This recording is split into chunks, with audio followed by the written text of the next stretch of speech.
So, construction's meant to grow next year.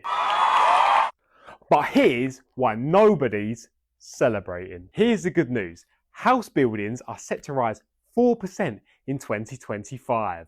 In 2026, it's supposed to be 7%. And total construction output is set to rise 1.9% in 2025 and 3.7% in 2026. But delays? Yeah, they're still everywhere. Builders can't get sites moving. Safety regs being slowed down by 6 to 9 months.